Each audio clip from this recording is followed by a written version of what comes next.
Nocturno, un espacio donde les ofrecemos importante información, entrevistas y opinión, bajo la conducción de Leonidas Castro. Bienvenidos.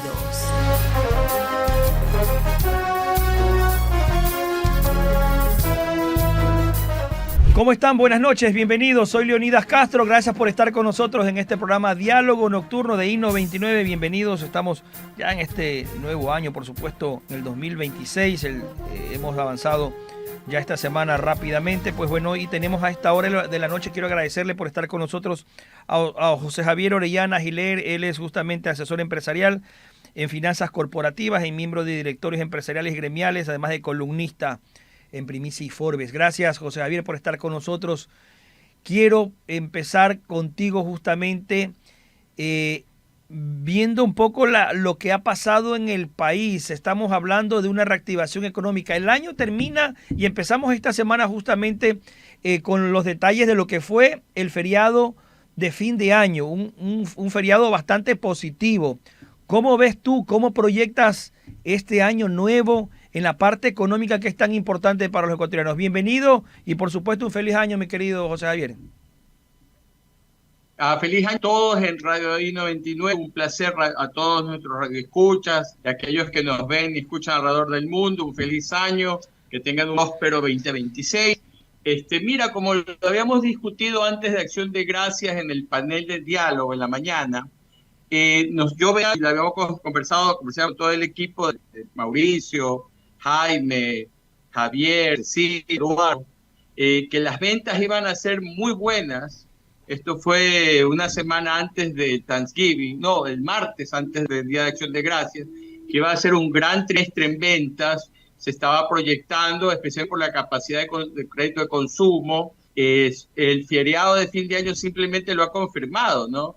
100% reservaciones en Santa Elena llenas, el consumo de las fotos que vi porque estaba en otro sitio, atiborrado el malecón de Salinas. Creo que si entraba una persona más tenía que salir otra, ¿no? Pero eso es bueno, eso implica un resurgimiento de la confianza del consumidor, ¿no? Entonces yo veo las ventas del 2025 muy buenas, probablemente cerremos el año 3.8, 4%, que dado que el 24 no fue un buen año, al menos el 25 hay esa recuperación, ese rebote más ese crecimiento, ¿no? Ahora, ¿qué es lo que nos depara el 26? Porque ya estamos amaneciendo los primeros días del 26, a un día del Día de Reyes, ¿no? Básicamente nosotros vemos la economía crecer dentro de un rango, ¿no? Vemos tres escenarios, un rango de un 2%, quizás un 2.8%, porque hay muchos factores, ¿no? Empezamos el año con este tema geopolítico de Venezuela, ¿no? Que tiene sus efectos en el precio del crudo, tiene sus efectos en el precio del oro, del cobre, del dólar, etcétera. Pero mantenemos todavía nuestra perspectiva, ¿no? De que es un año que se puede mover dependiendo de las circunstancias entre un rango del 2 al 8, en el caso C, que es básicamente nuestro escenario más probable, y de ahí dos escenarios, ¿no? El otro escenario es menor al 1.8% de crecimiento, probablemente si hay afectaciones del tema eléctrico, si hay afectaciones en una caída mucho más brutal en el precio del crudo, del oro, del cobre, problemas sociales, manifestaciones, etcétera, y un escenario positivo en que la economía podría crecer más allá del 3%, ¿no? Quizás hasta un 3.5, 4%. Y en eso va a depender mucho el tema minero, el tema de las exportaciones no petroleras, el tema de la confianza del consumidor, ¿no? De lo que estábamos conversando, de qué tanto va a seguir el consumidor gastando. Gente ha gastado quizás en crédito de consumo, etcétera, pero la gran interrogante, ¿se mantendrá esto los próximos 9 meses del año, los próximos 12 meses del año, ¿no?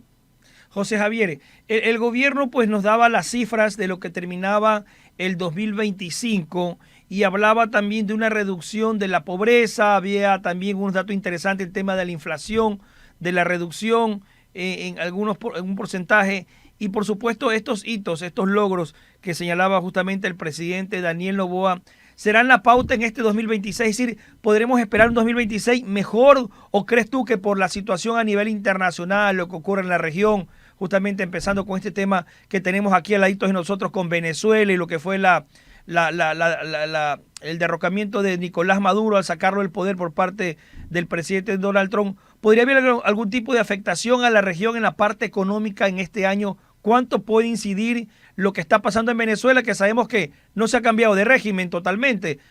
Sigue Delcy Rodríguez y, como ha dicho el gobierno estadounidense, ellos buscan que el país siga funcionando, porque poner a María Corina Machado y al señor Edmundo González no era el camino. A ver, básicamente la parte geopolítica, Ecuador, a ver, tenemos que reconocer que el mundo ha cambiado, la geopolítica del mundo ha cambiado, estamos en un mundo bipolar, ¿no? Tienes dos países con extremo poder económico, político, militar, como son China y Estados Unidos. Es otra manera de ver al mundo. La gente habla, en Ecuador un gran problema es que muchas de las personas que hacen opinión no se mantienen actualizados, ¿no? De estos temas yo, por ejemplo, escribí en febrero en primicias en mi editorial, ¿no? Que había un gran porcentaje del regreso a la política de los grandes poderes, ¿no? De Xi, de Trump, de Putin. Esto es un tema que ya se ha venido hablando en otros países, Chile, Argentina, desde hace casi un año. Aquí hay un gran problema. Ciertas personas escriben en los periódicos, pero no tenemos como un tema de conversación popular, ¿no? Pero esto básicamente es una afirmación de ese cambio de la geopolítica. A nosotros como país en Ecuador, el golpe más fuerte para la gran porcentaje de la población ecuatoriana viene en el tema de la violencia, ¿no? Los 9.100 muertos, homicidios que ha sucedido en el Ecuador, en que tú puedes estadísticamente fácilmente vincularlo con el crecimiento de la producción de cocaína en Colombia y la mayor presencia de armas en el Ecuador, que se mide a través de las incautaciones, ¿no?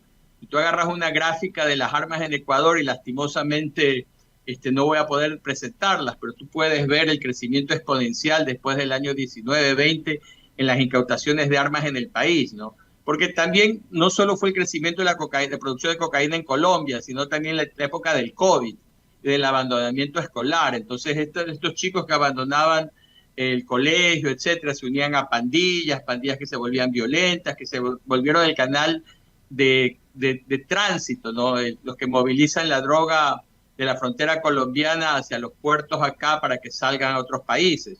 Y esa parte de la violencia es totalmente vinculada al tema de las pymes, especialmente en las ciudades costeras, ¿no? Porque hay una gráfica que, como dije, no la puedo mostrar, en que tú ves que la tasa de homicidios en la costa es múltiplos de veces la del resto del país, ¿no? Aquí mismo en Guayaquil, si tú agarras el Gran Guayaquil, el Cantón San Borondón es probablemente el doble de lo que es la tasa de mortalidad en el resto del país, ¿no? Y se diga Durán, Guayaquil está también alto, especialmente parroquias como Tarqui. Entonces, esa violencia es más problemática, probablemente nos cuesta un punto y medio del punto anual de crecimiento, porque la gente tiene miedo de invertir, la gente tiene miedo de salir. Guayaquil se está convirtiendo en una ciudad franciscana, la gente ya a las 8 de la noche, 9, la gente está en la calle. Esta que era una ciudad conocida por lo contrario, por ser una ciudad de noche. Y al mismo tiempo mucho retailer pequeño, mucha pyme te está cerrando en el centro, en la periferia, y eso destruye empleo, destruye hasta valor residencial. O sea, a medida que nosotros teníamos un negocio de una venta de una gasolinera en X número de millones de dólares, lo conversamos con gente de afuera y la misma gasolinera en Quito vale 10 millones. Aquí en Guayaquil están solo dispuestos a pagar 8 por el tema de la violencia, el tema del seguro, el tema de la violencia, el tema de todo lo que puede suceder. Entonces eso también te indica que hay una destrucción de valor de propiedad.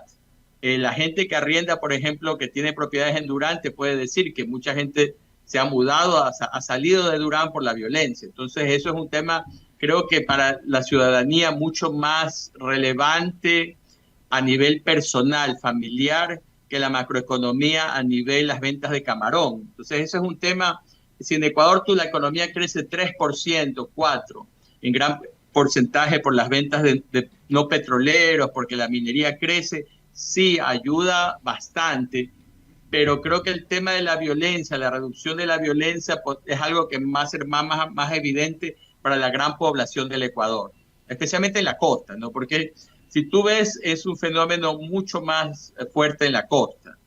Y hay cantones que es inverosímil.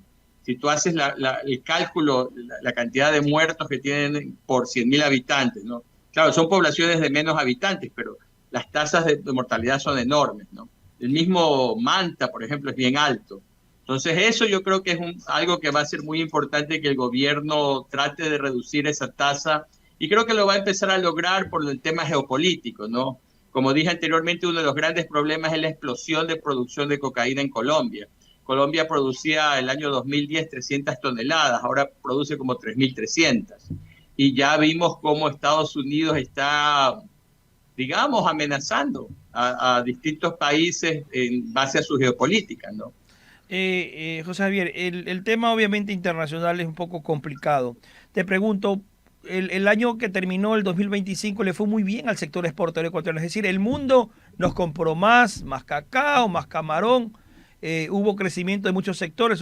El sector camaronero es uno de los principales. ¿Cómo podríamos nosotros un poco tener la expectativa de este año? ¿Seguiremos creciendo en las exportaciones, mejorando justamente las ventas al mundo de nuestros productos tradicionales, los productos no petroleros? ¿Podríamos seguir creciendo este año, José Javier? ¿Cuál es tu perspectiva? A ver, la minería probablemente va a crecer. Ya probablemente para la segunda parte de este año va a haber 2 minas en producción o cerca de producir, lo cual podría mandar otros 1.500 millones de exportaciones mineras, ¿no? Porque cuando dijimos no petroleras, no incluimos a la mina. Camarón, el precio a futuro de camarón está bastante estable. Cacao se estabilizó, bajó de los precios gigantescos que llegó a estar casi hasta 11.000, llegó creo en algún momento. Ahora se ha situado más cercano entre 5 y 6.000. El tema del cacao va a depender mucho de temas en África, ¿no? Nosotros somos uno de los 3 grandes productores de cacao en el mundo. Los otros 2 son países africanos.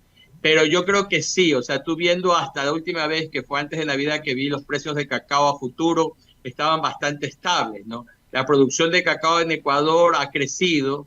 Mucha gente cuando se elevó el precio tumbó bananeras, plataneras y las cambió a cacao. Lo que pasa es que el cacao toma 3 años en crecer, ¿no? El tema del atún está muy bien, probablemente también tenga un buen crecimiento. Ahí ha sido más los esfuerzos de la Cámara de Pesquería, de industriales atuneros que han hecho esfuerzos para sacar marcas, nuevos productos. Por ejemplo, ahora he sacado productos que son básicamente un listo para comer, ¿no? El arroz con el atún listo para hacerlo para la gente que almuerza. Esos productos son valor agregado, ¿no? Que se venden fuera del país, claro, ya como un estuche directo para que alguien come el almuerzo de esa manera. Y eso da más valor porque el estuche sale hecho desde Ecuador. Entonces yo todavía veo crecimientos en las exportaciones no petroleras. Sin embargo, tú necesitas que esa parte del crecimiento también vaya al sector pyme, ¿no? Entonces, por eso mi énfasis en la parte de seguridad. O sea, yo creo que este año, el primer semestre es muy importante para el presidente, porque tiene que enfocarse, uno, en una mejora en el tema de reducción de la tasa de homicidios, que es conseguible, va a afectar mucho la geopolítica. Yo creo que va a haber mucha presión sobre Colombia para que se haga de todo el mundo, porque tú lo ves en canales de televisión de Francia, de Inglaterra, que hablan de este tema del exceso de producción de cocaína en Colombia, y al mismo tiempo mayor seguridad, reducir las extorsiones, etcétera, para que la gente invierta en sus empresas pequeñas y medianas, que son las que generan la mayor parte del empleo del Ecuador. Yo creo que los camaroneros van a estar bien, el cacotero bien, atunero bien, flores también, banano estará bien, pero puede ser un poco afectado por el tema del dólar, porque habría que ver cómo evoluciona el tipo de cambio a nivel mundial, el dólar contra el euro, dependiendo de este tema de Venezuela. Para mí es muy temprano para saber, habría que esperar, porque recuerda que la gran venta de banano al mundo son estas primeras 14 semanas del año. Ecuador vende a un precio, porque nadie más produce, hay problemas en Centroamérica para generar banano esta época del año, entonces por las heladas. Entonces Ecuador se vuelve el gran vendedor a Europa de banano, porque banano se consume mucho en Rusia, en Alemania, etcétera. Por ejemplo, los alemanes en promedio comen, si me acuerdo bien, 22 kilos de banano al año, más que los ecuatorianos, para darte una idea. Entonces habría que ver qué sucede con el dólar versus el euro, pero yo creo que apostaría que se va a estabilizar, por lo mismo que tú indicaste, que la situación en Venezuela, o sea, sí, hubo esta acción policial, raya militar, pero no ha pasado nada, o sea, básicamente se posesionó la vicepresidenta y el mundo sigue igual. Entonces creo que al menos se va a evitar temas muy graves y eso probablemente mantenga a todo el mundo estable, pero realmente habría que ver cómo evoluciona durante estas semanas, meses. Pero para el banano es muy importante estas primeras 14 semanas. El resto de las exportaciones creo que nos va a ir bien, probablemente un 6 a 15% de crecimiento dependiendo de cada una, ¿no? Porque cada una tiene su propia competencia. Por ejemplo, un hito que podría ayudar muchísimo a las exportaciones ecuatorianas, y yo diría tiene un 70% de chance de darse, 80%, es que Estados Unidos en la reducción del sobretasa arancelaria que está negociando con Ecuador, permita, baje la tasa para las flores y para el camarón a cero. Eso, por ejemplo, nos garantizaría que nos convertiremos en el primer proveedor de camarones a Estados Unidos, ¿no? Entonces sería un gran logro de política comercial de este gobierno y probablemente signifique unos 300 millones, 600 millones de dólares más, que es medio punto del PIB, ¿no? En ventas de camarón.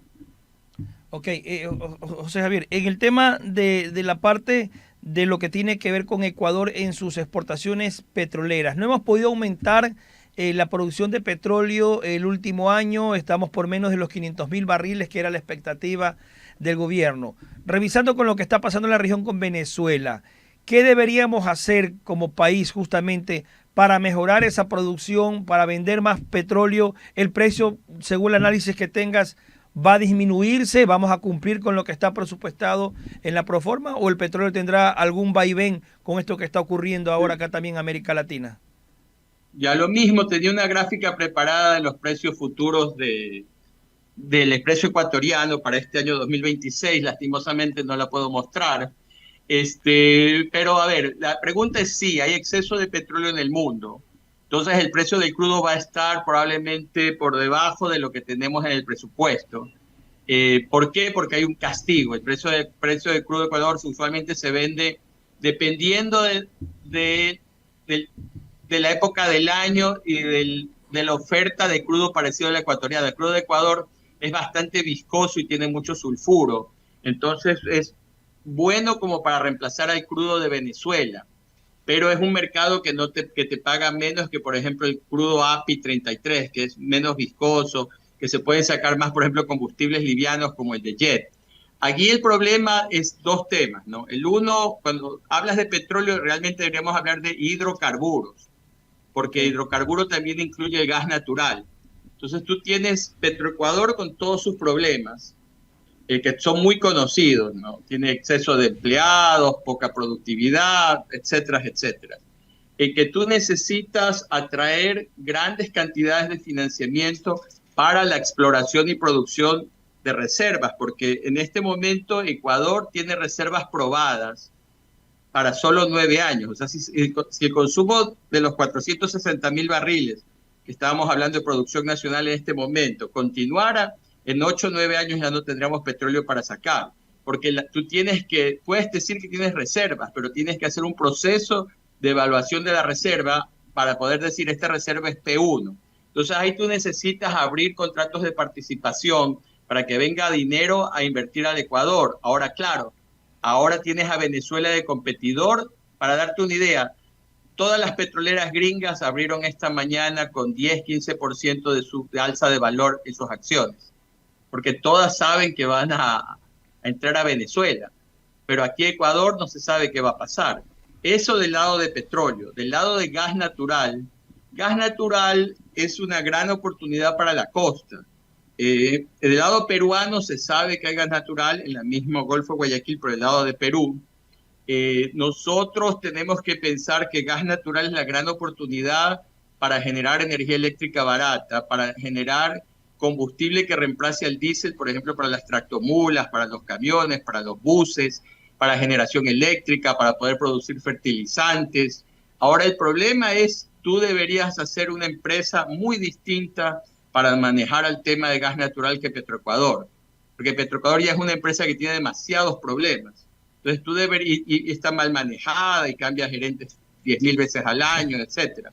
Entonces tú deberías crear algún tipo de empresa distinta, una sociedad anónima, una alianza estratégica, alguna figura en que vengan muchos capitales y puedes poner el cuartel general en el centro de Guayaquil como para ayudar a rehabilitar el centro, para que salgan como en Brasil, que salen estas torres gigantescas de Río de Janeiro para construir las perforaciones afuera en el mar. Y gas natural es una gran apuesta, podría abrirte el camino a muchas industrias, como te digo. Por ejemplo, el fertilizante se hace con gas natural, pero ahí mi sugerencia sería que se lo haga con una empresa muy distinta a Petroecuador.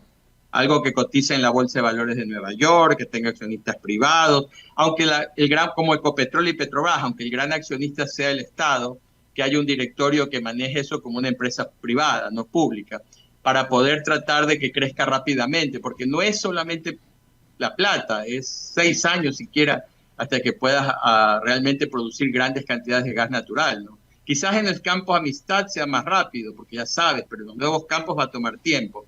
Esa, por ejemplo, sería una gran apuesta para el desarrollo en Ecuador, ¿no? Porque estarías hablando de muchos miles de millones de dólares yendo a la explotación y a la exploración y explotación, ¿no? De gas natural. Y como te digo, eso va por gasoductos por debajo del mar, llegan por ejemplo, a donde se usa para hacer energía eléctrica. Como la electricidad es mucho más barata, ya puedes tener, por ejemplo, data centers que usan energía más barata, ya puedes tener cierto tipo de producción que necesitas electricidad más barata, puedes usarlo como combustible para los camiones, para los buses, es menos contaminante que el diésel, etcétera. Por eso te digo, ahí la sección de hidrocarburos es muy importante. El problema es que Ecuador deja pasar oportunidades, ¿no? Entonces ya Petroperú está mucho más adelantado que Ecuador, pero mucho más adelantado. Hay que trabajar justamente en ese tema, el tema petrolero, como bien lo señalas, José Javier. Nuestros vecinos están bastante avanzados. José Javier, quiero agradecerte realmente por haber estado con nosotros. Tendremos posibilidad de seguir conversando en este inicio de año. Justamente las proyecciones veremos cómo se va desarrollando y por supuesto tú eres un punto referente siempre de consulta nuestra en la parte económica. Muchísimas gracias, José Javier. Pues muchas gracias a ustedes, un saludo a todos. Hasta luego, chao, chao. Buenas noches, gracias. Era José Javier Orellana, justamente aquí en el diálogo nocturno por estar con nosotros. Llegamos a la parte final. Recuerden, tenemos una cita más con ustedes el día de mañana. Que tengan ustedes una muy buena noche. Hasta la próxima.